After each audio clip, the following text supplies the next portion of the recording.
I'm Cheryl Kahn. City's expert Gabe Klein is in West Palm Beach to speak at the mobility public meetings at the convention center. I spoke with him to get the details. You've said that West Palm Beach is at an inflection point when it comes to mobility. What's your message to people in our city? Well, West Palm Beach is growing rapidly. All you have to do is look out your window or look out the window of your car and see the number of cranes downtown. It's exploding in growth. And that's a wonderful thing. That's what every city wants. And so there's a tension between the people that are, living here, working here and playing here in the downtown area, and people that need to get through either to come to work downtown or to get to Palm Beach. And so it's reached this point, particularly with the bridge closings, where I think it's created this inflection point where people are like, okay, we need to do something. It's frustrating enough that we're sort of at the end of our rope. I get that. I see it all around the country. This is actually an exciting time. People shouldn't be upset. They shouldn't be angry. This is an opportunity to think about all of the available options, short-term, medium-term, and long-term. And there are some things we can do immediately to make traffic move more effectively, but also make it safer for pedestrians. Then there are more medium-term solutions. Reallocating space, giving people much better options for mobility, not just driving alone. And then longer term, there are probably some opportunities to look at how Okeechobee, for instance, although other streets as well, but how Okeechobee physically fits into the rest of the city. Do we want it to be a highway? Do we want it to be a boulevard? Do we want it to sort of dip through the downtown and have a bermed park over top of it or buildings over top of it? These are things that other cities have explored and are actually doing. So the beauty is we don't have to get frustrated. What we have to do is come together and get everybody's ideas. The people that live here, work here, play here, the people that come through here, the people that live on the other side of the bridge in Palm Beach, and we need to look for the win-win-win solution. So the idea that like somebody's going to win and somebody is going to lose, I'm not saying it's not possible, but it's an antiquated way to look at it. We need to look at serving all users, but we need to prioritize the safety of young people, of old people, and we have more children moving here than at any time before. So to assure that West Palm Beach continues to grow for the next 50 years and is safe, economically vibrant, we need to start addressing these issues now. Because to be honest, we've waited too long as it is. We've created a vibrant place to walk and to live, but it's going to get much more complex.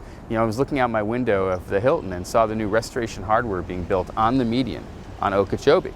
That means additional pedestrian movements. That means people turning in and out because they built a parking facility there. So it's only going to get more complex with that, the Bright Line coming on board, and we have to think about the east-west connectivity.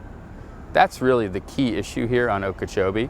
We've got some pretty good north-south options coming, but east-west is still just the car. So that's what we're going to be talking about.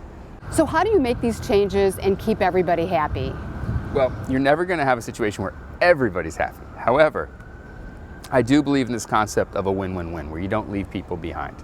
Now, sometimes you have to make some hard choices, where you have to, for instance, reallocate space to high-capacity transit. Maybe it's a bus. But the thing is, while people may be culturally so used to their automobile and think, well, I would never get out at 95 and get in a bus and come downtown. If it was twice as fast, reliable, air-conditioned, had Wi-Fi, right, maybe they would.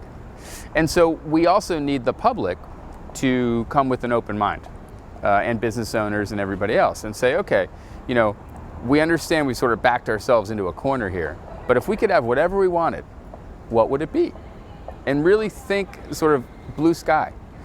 And then we need to break it up into short, medium, and long-term timeframes. What can we do right now? What can we do over the next 3 years? And what can we do over the next 10 years to assure the long-term viability of this area in the region? Okay, now you're a consultant on the mobility study conducted by Alta Planning and Design for the city. What about the results can you tell us now? Sure. Well, I can tell you that looking at the data, there's some really interesting facts and figures. For one thing, West Palm Beach has grown by 14%. The traffic in the area has only grown by 6%. So that's interesting. That means people are making other choices. it's also a pretty fast growth rate over the last 10 years. We've also learned that 1/3 of the crashes in the downtown are on Okeechobee. And 50% of the trips coming through Okeechobee, people coming to work and so forth, are affected by crashes.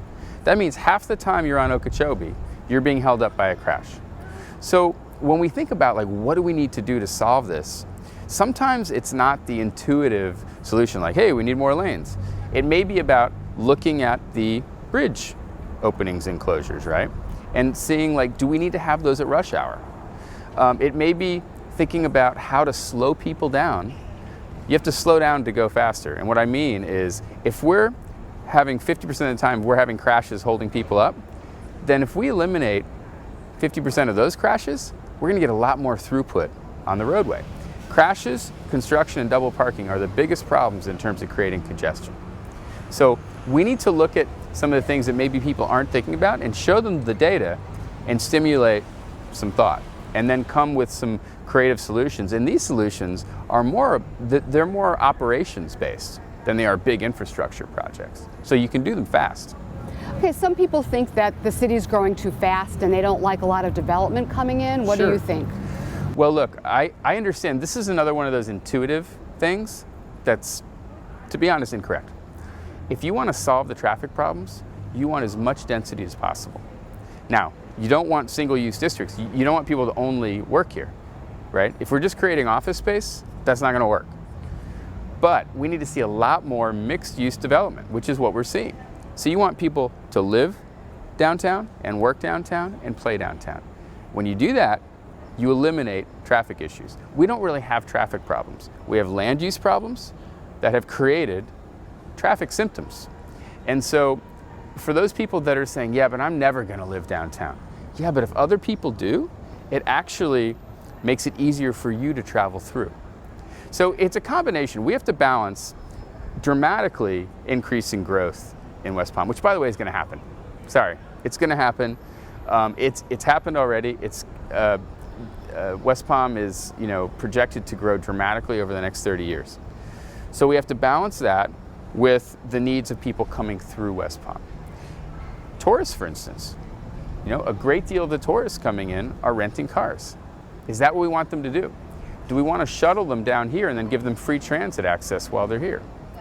So what we want to do is come with a toolbox of solutions. There is no silver bullet to these problems, right?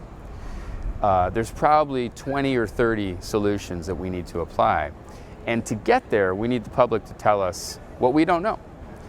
There are people who live downtown who travel down Okeechobee every day for work. We need to hear from them, hear about their experiences. Then we need to take our professional expertise, the experience we have, in my case, working around the world on these issues, and say, what could we apply from Singapore here? What could we apply from Aspen, Colorado here that's working? And then give that feedback to people and say, what do you think of this idea? And so this is a process that we go through. And it shouldn't be frustrating, it should be exciting. And you have worked with a lot of different cities around the world, as you said. How do you think our city leaders are doing on this issue, and where do you see our city 10 to 20 years from now? Well, look, I think they're doing a great job because they're asking the questions, they're getting criticized. If you're not getting criticized, you're not doing your job. I mean, I've worked in a lot of cities, like actually in the city, for Mayor Emanuel in Chicago, Mayor Fenty in DC. If nobody's complaining, that means nobody's pushing the envelope. And the fact is, like many cities, we've kicked the can down the road for years, for decades, on what are we going to do about some of these issues. Particularly Okeechobee. I think you've seen some great progress in West Palm over the last decade in terms of creating a livable, walkable place. But the big tension point, the flashpoint, is Okeechobee, because it's the people passing through versus creating a great place here, striking that balance. I think Mayor Moyo, Scott Kelly, all these folks are doing a great job, and they're willing to take criticism. And that's the process that you go through. People argue. That's our democratic process, right? And then you come to as much agreement as you can. And the important thing is you move forward. We can't continue to stagnate, or you will have a serious traffic problem and safety problem. Well, thank you very much for your input, and we appreciate it. Thanks for having me.